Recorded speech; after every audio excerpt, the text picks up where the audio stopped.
शिक्षाओं का अनमोल ये खजाना हर दिल पे लिख दिया है, हर दिल पे लिख दिया है जिंदगी का अफसाना।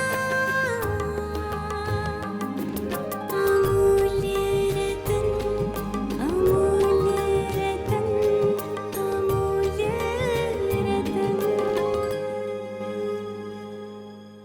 ये श्रृंखला सर्व आत्माओं के पिता परमात्मा शिव के द्वारा उच्चारित महावाक्यों के संकलन पर आधारित है। ओम शांति।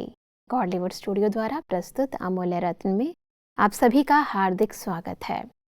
कहा जाता है, क्षमा समान नहीं कोई तप, सुख नहीं संतोष समान, तृष्णा समान नहीं कोई व्याधि, धर्म ना दया समान। अर्थात क्षमा के समान कोई तपस्या नहीं है, संतोष के समान कोई सुख नहीं है, तृष्णा के समान कोई रोग नहीं है और दया के समान कोई धर्म नहीं है। और इसीलिए परमपिता परमात्मा जब संगम युग पर आते हैं तो हमें सर्व गुणों, सर्व प्राप्तियों से संपन्न कर संतुष्ट मणि बनाते हैं। संतुष्ट आत्मा बनने के आधारभूत पहलुओं को आज हम ईश्वरीय महावाक्यों द्वारा गहराई से जानेंगे। और इन महावाक्यों के स्पष्टीकरण के लिए हमारे मध्य हैं प्रजापिता ब्रह्मा कुमारीज ईश्वरीय विश्वविद्यालय के वरिष्ठ राजयोगी शिक्षक आदरणीय राजू भाई साहब। तो सब आपका आज के एपिसोड में बहुत बहुत स्वागत है। ओम शांति। तो सब आज हम बात करेंगे 3 अप्रैल 1994 के महावाक्यों पर, जिसका टॉपिक है संतुष्टता का आधार, संबंध, संपत्ति और सेहत यानी तंदुरुस्ती। परमात्मा कहते हैं कि संतोषी आत्माएं स्वयं को भी प्रिय और सर्व को भी प्रिय और बाप को तो प्रिय हैं ही। तो ऐसे होना, क्योंकि इस श्रेष्ठ ब्राह्मण जीवन में अप्राप्ति का नाम ही नहीं है। सर्व प्राप्ति संपन्न आत्माएं हो तो जहाँ सर्व प्राप्ति है वहाँ सदा संतुष्टता स्वतः और स्वाभाविक है ही। नेचुरल स्वभाव उसका संतोष का है और संतुष्टता का स्वरूप व स्वभाव निजी संस्कार ऐसा श्रेष्ठ है जो असंतुष्ट आत्मा के भी असंतुष्टता का वाइब्रेशन वायुमंडल संतोष वायुमंडल में बदल देता है। सब संतुष्टता की इस शक्ति को थोड़ा स्पष्ट करें। परमात्मा हम सब बच्चों को इस संतुष्टता के गुण की धारणा कैसे होती है और उससे उपलब्धियां क्या हैं, प्राप्तियां क्या हैं, बहुत सुंदर स्पष्टीकरण बता रहे हैं। संतुष्टता सर्व प्राप्तियों के आधार से होती है। जब आत्मा सर्व बातों में, सब प्राप्तियों में संपन्न है, भरपूर है, तो संतुष्ट है। पहले स्वयं से संतुष्ट रहे, फिर उसके जो साथी हैं, सेवा साथी हैं, सर्व संतुष्ट रहें और परमात्मा जो हमारे पिता हैं वो हमसे संतुष्ट रहें। तो संतुष्टता का जब आत्मा को सर्टिफिकेट मिल जाता है तो उसके आधार से संतुष्टता के जो वाइब्रेशन है, जो संतुष्ट आत्माएं हैं, वो कोई भी अगर असंतुष्ट आत्मा भी सामने आती है तो उनके वाइब्रेशन से उसको लगता है ये कितने संतोषी हैं, इनके पास कितनी शक्ति है, क्या है, तो वो भी परिवर्तन हो जाते हैं। तो परमात्मा हम सबको कह रहे हैं उनकी असंतुष्टता का प्रभाव संतुष्ट आत्मा पर नहीं पड़ता, लेकिन उसके संतोष का प्रभाव, उसकी संतुष्टता का प्रभाव असंतुष्ट आत्मा पर पड़ सकता है, क्योंकि वो सदा काल यही स्मृति में रहती है कि जो कुछ पाना था वो सब प्राप्त कर लिया और मैं आत्मा सर्व प्राप्तियों से भरपूर हूँ, मुझे कुछ नहीं चाहिए जी। और जब कोई भी ऐसी इच्छाएं जो आत्मा को परेशान करती हैं, भरपूरता के अनुभव के आधार से उन इच्छाओं पर वो जीत प्राप्त कर लेता है, तब वो दिखाई देता है बहुत संतुष्ट है, पुरुषार्थ से संतुष्ट है। ऐसे नहीं मेरे पास है ही नहीं और मैं संतुष्ट हूँ, लेकिन मैंने सब कुछ किया हुआ है, कर रहा हूँ, सब प्राप्तियां हमें हैं। उसके बाद चेहरा बताता है, चलन बताती है कि मैं सदा संतुष्ट हूँ। जी। परमात्मा कहते हैं कि इस संगम युग में विशेष परमात्मा की देन संतुष्टता है। एक संतुष्टता की विशेषता और विशेषताओं को भी सहज अपने समीप लाती है, लेकिन सदा संतुष्ट हो। परिस्थिति कितनी भी बदले, लेकिन संतुष्टता की स्थिति को परिस्थिति बदल नहीं सकती। परिस्थिति है ही बदलने वाली, लेकिन स्व संतुष्टता की स्थिति सदा प्रगतिशील है। दुनिया में कई प्रकार की परिस्थितियां हमारी संतुष्टता की स्थिति को हिलाना चाहती हैं, लेकिन परमात्मा कह रहे हैं जब परिस्थिति कहते हैं तो पर माना दूसरे की तरफ से आई हुई है और स्व माना वो मेरी स्थिति है। जब मेरी स्थिति संतुष्टता की है तो उस संतुष्टता की स्थिति को कोई भी परिस्थिति डगमग नहीं कर सकती, कितना भी वो हिलाने की कोशिश करे।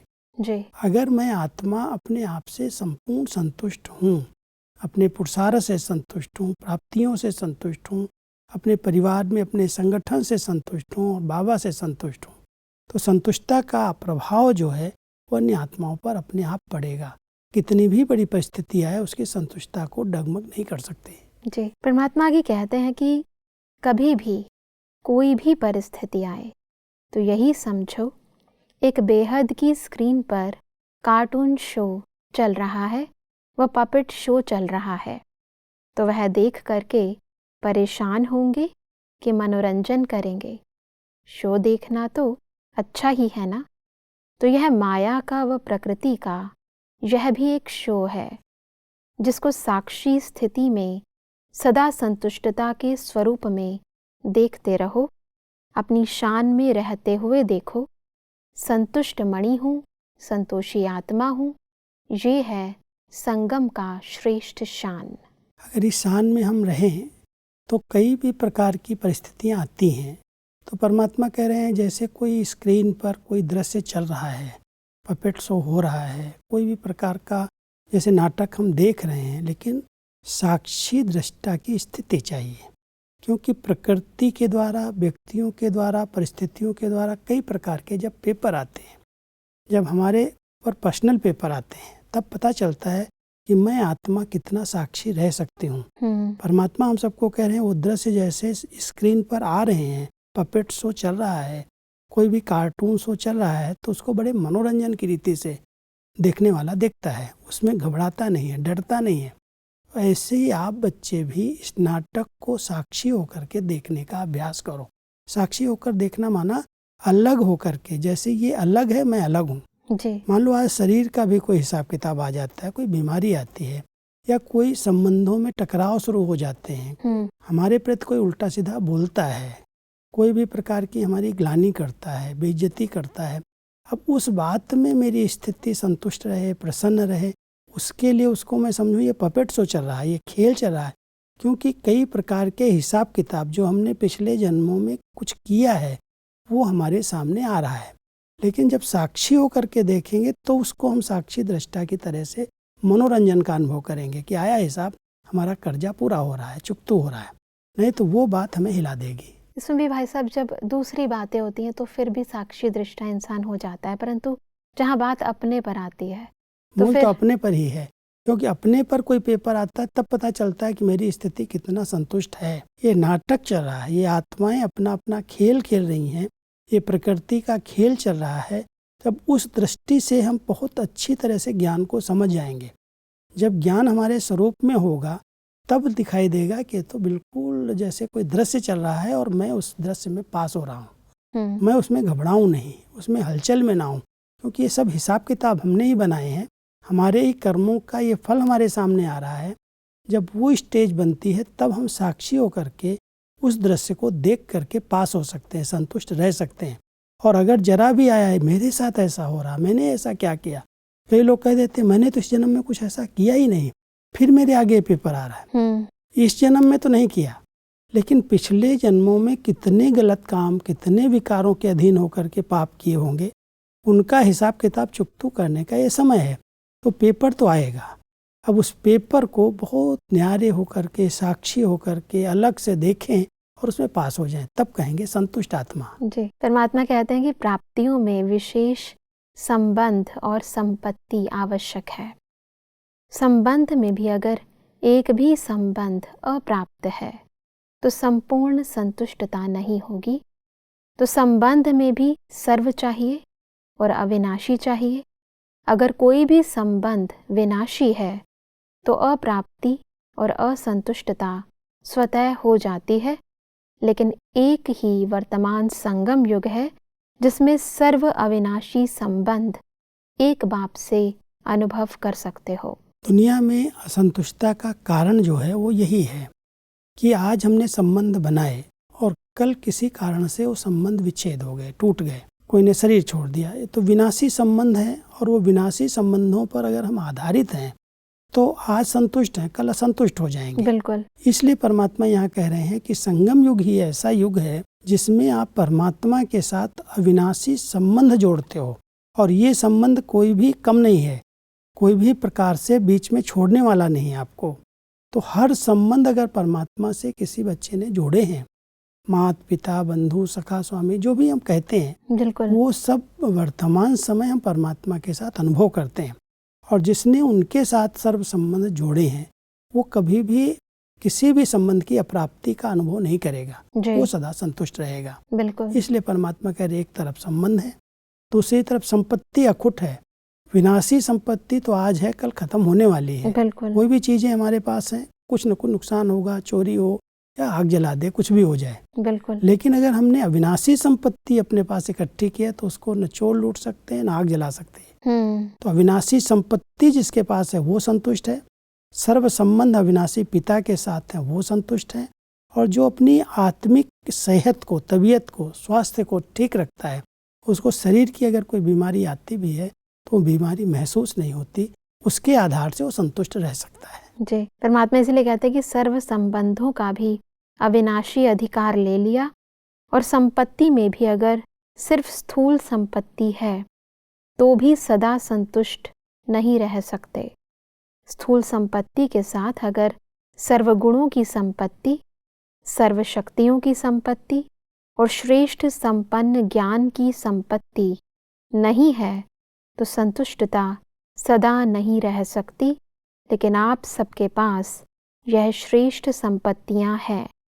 संपत्तिवान होना, दुनिया वाले तो सिर्फ स्थूल संपत्ति वाले को संपत्ति भव का वरदान देते हैं, लेकिन आप सबको वरदाता बाप सर्वश्रेष्ठ संपत्ति भव का वरदान देते हैं। ये वरदान परमात्मा से ही संगम पर प्राप्त हो सकता है। जी। सर्व संपत्ति, जो भी संपत्ति है अविनाशी संपत्ति, जिसके पास गुण है, वैसे भी कहते हैं सबसे बड़ा धन है संतोष धन, संतुष्टता का गुण। तो जिसके पास ये सब गुण है, जिसके पास सर्व प्रकार की शक्तियां हैं, जिसके पास अविनाशी ज्ञान का खजाना है, वो आत्मा जितनी संपत्तिवान है उसके भेंट में दुनिया में कोई भी करोड़पति पदमपति क्यों न हो। बिल्कुल। इसलिए परमात्मा यहाँ कह रहे हैं आप बच्चों को ये सब अविनाशी संपत्ति का वरदान भाव के रूप में जैसे प्राप्त हुआ है, इसलिए सदा संतुष्ट आत्मा हुआ। परमात्मा आगे कहते हैं कि संगम पर श्रेष्ठ सेहत व तंदुरुस्ती है आत्मा की तंदुरुस्ती। इस समय के आत्मा की तंदुरुस्ती जन्म जन्म के शरीर की तंदुरुस्ती भी दिलाती है, लेकिन इस समय थोड़ा सा प्रकृति अपना रूप दिखाती है। इसमें भी कोई बड़ी बात नहीं है, यह भी कार्टून शो है। तो सर्व प्राप्तियां हैं ना, संबंध भी है, संपत्ति भव भी है, सर्व संबंध भव भी है और सदा तंदुरुस्त भव भी है। तीनों वरदान वरदाता बाप से मिले हुए हैं, तो वरदानों को समय पर कार्य में लगाओ। मतलब जब हम कहते हैं वरदानों को समय पर कार्य में लगाओ, तो इसको थोड़ा सा स्पष्ट करें। क्योंकि कई बार जब इस प्रकार की परिस्थिति आती है तब पता चलता है कि मैंने परमात्मा से जो अविनाशी वरदान प्राप्त किए हैं उनको कहाँ तक अपने जीवन में उतारा है। जी। क्योंकि परमात्मा ने तो सर्व अविनाशी वरदान हमें दिए हैं, लेकिन जब पेपर आता है तो विनाशी शरीर के आधार से आता है। कोई संबंध ने मान लो चलते चलते हाथ छोड़ दिया, शरीर छोड़ दिया, तो वहाँ पर पता चलता है कि मेरी अटैचमेंट इससे कितनी थी। वहाँ पर अगर हमारा अविनाशी संबंध बाबा से जुड़ा हुआ नहीं है तो वो संबंध जो चला गया बीच में, उसकी असंतुष्टता का प्रभाव दिखाई देता है। जी। इसलिए परमात्मा हम सबको कह रहे हैं कि वरदान को समय पर काम में लगाओ। उस समय जरूरत है जब आप समझ रहे हो कि अभी इस संबंध से हम खाली हो गए, ये संबंध हमसे टूट गया, छूट गया। उस समय क्या हमारा वो संबंध परमात्मा से पहले से जुड़ा हुआ है? अगर वो जुड़ा हुआ है तो उसकी अप्राप्ति का अनुभव नहीं होगा। जी। अगर मान लो आज विनाशी धन है, चलते चलते नहीं रहा, खत्म हो गया, कोई कारण से नहीं है कोई भी स्थूल में, तो अविनाशी धन के आधार से वो धन अपने आप आएगा। लेकिन क्या हमने अविनाशी धन को अपना धन बनाया है? ज्ञान का मनन चिंतन करके उस स्वरूप में हम स्थित हैं। हम इतने गुणवान बने हैं जो हमारे गुणों का प्रभाव लोगों पर पड़े। तो परमात्मा कहते हैं समय और परिस्थिति के आधार से अपने को चेक करो कि इस वरदान को कहाँ तक हमने स्वरूप में लाया है। जी। आज कोई शारीरिक बीमारी आ गई, क्या मैं आत्मा बिल्कुल स्वस्थ आत्मिक रूप में हूँ? मनोबल हमारा सदा मजबूत है, कायम है, पेपर आएगा, पार हो जाएंगे। जी। इसलिए अगर उस समय वरदान याद रहे कि अविनाशी सेहत का वरदान परमात्मा से हमें मिला है। जी। एक जन्म आत्मा निरोगी संपूर्ण बन जाती है तो जन्म जन्मांतर के लिए शरीर से भी वो स्वस्थ रहती है। बिल्कुल। तो ये तीनों वरदान अगर हमें परिस्थिति के अनुसार पेपर के समय याद आते हैं, तब हम कहेंगे इस वरदान को हमने स्वरूप में लाया और मैं संतुष्ट मणि हूँ। जी। परमात्मा आगे कहते हैं कि समय पर वरदान को काम में लगाने से वरदान कायम रहते हैं। अगर वरदानों को समय पर काम में नहीं लगाया तो यह वरदान फल नहीं देता। वरदान तो अविनाशी बाप का है, लेकिन वरदान को फलीभूत करना है। बीज तो है, लेकिन उससे फल कितना निकालते हो वह आपके हाथ में है। कोई भी बीज किसी के पास है, जी। अगर उससे फल प्राप्त करना है तो उस बीज को बोना पड़ेगा, उसको संभालना पड़ेगा। ऐसे ही फल प्राप्त नहीं हो जाता।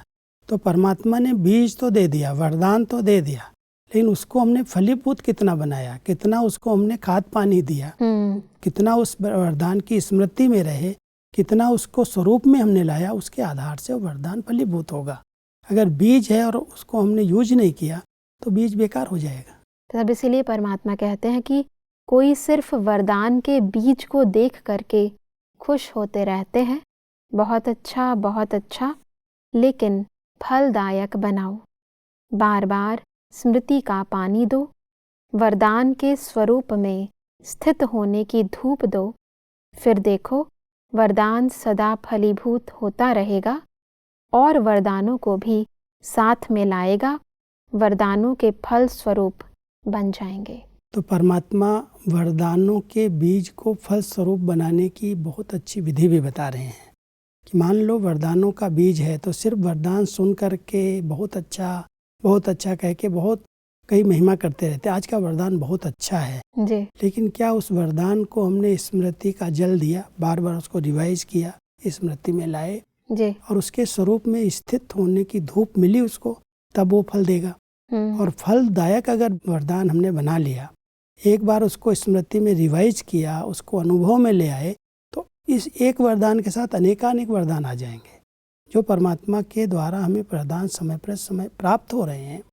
हम एक वरदान को भी अगर स्मृति में अनुभव में लाते हैं तो उसके आधार से अन्य वरदान भी आ जाते हैं। जी। परमात्मा हम सबको इन वरदानों को फलदायक बनाने की भी विधि बताते हैं। जी। वैसे परमात्मा कहते हैं कि सेकंड में आवाज़ में तो आ जाते हो, लेकिन सेकंड में कितना भी आवाज़ में हो, चाहे स्वयं हो, चाहे वायुमंडल आवाज़ का हो, लेकिन सेकंड में फुल स्टॉप लगा सकते हो कि कॉमा लगेगी, फुल स्टॉप नहीं। इसको कहा जाता है फरिश्ता व अव्यक्त स्थिति की अनुभूति में रहना, व्यक्त भाव से सेकंड में परे हो जाना। इसके लिए ये नियम रखा हुआ है कि सारे दिन में ट्रैफिक ब्रेक का अभ्यास करो।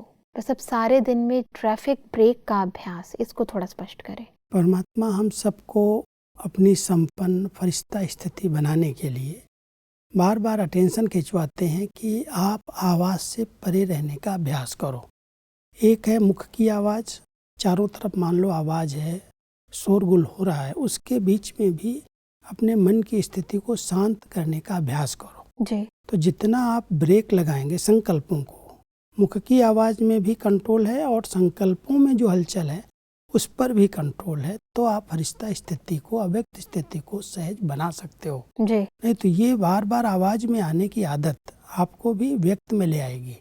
इसलिए परमात्मा हम सबको बताते हैं कि अगर आप अपनी ऊंचे से ऊंची फरिश्ता स्थिति, अव्यक्त स्थिति का अनुभव करने चाहते हो तो बीच बीच में घंटे 2 घंटे में 1 मिनट संकल्पों को ब्रेक दो। ब्रेक देंगे, स्टॉप कर लेंगे तो आप आवाज़ से परे हो जाएंगे, हलचल से परे हो जाएंगे। और इसके लिए बड़े अच्छे नियम बनाए। 1 घंटे में 1 मिनट का एक ट्यून बजता है, कई जगह पर हमने देखा, हमारे सेंटर्स पर भी बजता है कई अपनी अपनी फैक्ट्रीज के अंदर भी ट्यून ऐसा सेट कर देते हैं जो घंटे में 1 मिनट के लिए सारा कारोबार ठप कर देते हैं। स्थूल हाथों को भी रोक लेते हैं, काम को भी रोक लेते। कोई ऑटोमेटिक मशीनरी है उसकी अलग बात है, लेकिन जो काम हाथ से कर रहे हैं उसमें भी थोड़ा ब्रेक दे करके, जैसे ट्रैफिक कंट्रोल के लिए ट्रैफिक को सही दिशा में मोड़ने के लिए सिग्नल दिए जाते हैं बीच बीच में, और सिग्नल पर गाड़ी खड़ी करनी ही पड़ती है।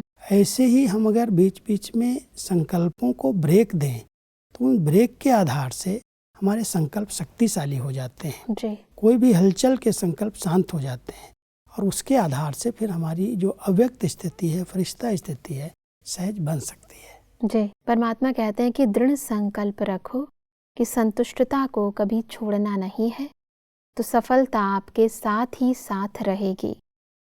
संकल्प में भी दृढ़ता, बोल में भी दृढ़ता और कर्म में भी दृढ़ता। ऐसे नहीं कि संकल्प तो दृढ़ किया था लेकिन कर्म में थोड़ा नीचे ऊपर हो गया। नहीं, इस वर्ष सदा संतुष्ट रहना अर्थात सफल रहना, सफलता को नहीं छोड़ना है। कितना भी कड़ा पेपर आ जाए लेकिन संतुष्ट रहना है और संतुष्ट करना है, क्योंकि आपका टाइटल है विश्व कल्याणकारी। तो जो हम कहते हैं कि संकल्प, बोल, कर्म में दृढ़ता, कि हमें संतुष्ट रहना है, तो इससे क्या अभिप्राय है? मान लो हमने विचार किया कि कुछ भी हो जाए मैं संतुष्ट रहूँगा, लेकिन जब प्रैक्टिकल कोई बात आ गई, पेपर आ गया, कर्म में माना कि हम जब कोई भी पेपर के सामना करते हैं, कोई बात मेरे से घट जाती है या कोई मेरे साथ ऐसा व्यवहार करता है, उस समय अगर हमारा वो संकल्प लूज हो गया कि हमने बोल दिया, हमने कुछ उससे टकराव की स्थिति बना ली, तो जैसे कर्म हमारे से गलत हो गया। जी। परमात्मा यहाँ कह रहे हैं जैसे संकल्प में लेते हो कि मुझे संतुष्ट रह करके सफलता को प्राप्त करना है। मूल बात यहाँ है संगठन की। जी। जहाँ संगठन होते हैं, जहाँ 2, 4, 10 लोग साथ रहते हैं, वहाँ पर सब संतुष्ट रहें और मैं भी उनके बीच में संतुष्ट रहूं। जी। जरा भी असंतुष्टता का वातावरण न क्रिएट हो, उसके लिए परमात्मा कह रहे हैं कि संगठन में बातें तो अनेक आएंगी, व्यवहार में भी कई बातें नीचे ऊपर होंगी। उसके बीच में संकल्प लेते हो कि मैं सबके बीच में संतुष्ट रहूंगा, लेकिन जब आपके साथ कोई व्यवहार ठीक नहीं कर रहा है, कोई कर्म ठीक नहीं हो रहा है, उस समय भी संतुष्ट रहना है मुझे। कुछ भी हो, कैसा भी व्यवहार मेरे से करे, मैं अपनी संतुष्टता को नहीं खोलूंगा। जब वो संकल्प में दृढ़ता आएगी, कर्म है, बोल है, व्यवहार है, तब सफलता प्राप्त होगी। इसलिए परमात्मा कहते हैं सिर्फ संकल्प तक सीमित नहीं रखो दृढ़ता को। बोल और कर्म में जहाँ संगठन है, जहाँ कार्य व्यवहार है, सेवाएं हैं, उसके बीच में भी रिपीट करो, रिवाइज करो कि मुझे संतुष्ट रहना है। कुछ भी मेरे से व्यवहार करे, कैसी भी बातें हों, मुझे संतुष्टता का सर्टिफिकेट लेना ही है। तो जब दृढ़ रहेंगे तो सफलता मिल जाएगी और आप सदा संतुष्ट रह सकेंगे। जी बिल्कुल भाई साहब, आज हमने बहुत ही गहराई से संतुष्टता के दिव्य गुण के विभिन्न पहलुओं को समझा। इस स्पष्टीकरण के लिए आपका बहुत बहुत धन्यवाद। ओम शांति। दर्शकों, आज के महावाक्यों में परमात्मा ने कहा कि हमें संतुष्ट मणि की शान में स्थित होकर माया व प्रकृति के खेल को पपेट शो समझ साक्षी होकर देखना है। परमात्मा ने कहा कि ईश्वरीय वरदानों को फलीभूत करने के लिए हमें रोज उन्हें स्मृति का पानी देना है और साथ साथ वरदानों के स्वरूप में स्थित होने की धूप देनी है। परमात्मा ने कहा कि सदा सफलता प्राप्त करने के लिए हमें संकल्प, बोल व कर्म में संतुष्टता को दृढ़ता से स्वीकार करना है। दर्शकों, आज के महावाक्यों से संबंधित यदि आपके मन में कोई भी प्रश्न है तो आप हमें ईमेल कर सकते हैं। हमारा ईमेल आईडी है amulyaratna@godlywoodstudio.org। अगले एपिसोड में एक और अव्यक्त वाणी के साथ आप सभी के समक्ष हम फिर हाजिर होंगे। तब तक के लिए लेते हैं इजाजत। ओम शांति। मुख्य सार।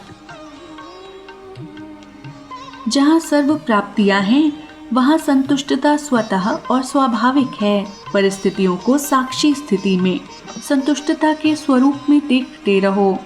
संबंध और संपत्ति में संतुष्टता। अगर एक भी संबंध अप्राप्त है तो संपूर्ण संतुष्टता नहीं होगी। एक संगम युग ही है जिसमें सर्व अविनाशी संबंध एक बाप से अनुभव कर सकते हो। स्थूल संपत्ति के साथ अगर सर्व गुणों, सर्व शक्तियों और श्रेष्ठ ज्ञान की संपत्ति नहीं है तो संतुष्टता सदा नहीं रह सकती। अविनाशी बाप के वरदान को फलीभूत करने के लिए उसे स्मृति का पानी दो, वरदान के स्वरूप में स्थित होने की धूप दो। अधिक जानकारी के लिए संपर्क करें Amulya Ratan Godlywood studio, Manmohini Van, Shanti Van post, Abu road, 307510, district Sirohi, Rajasthan. Email ID है amulyaratn@godlywoodstudio.org।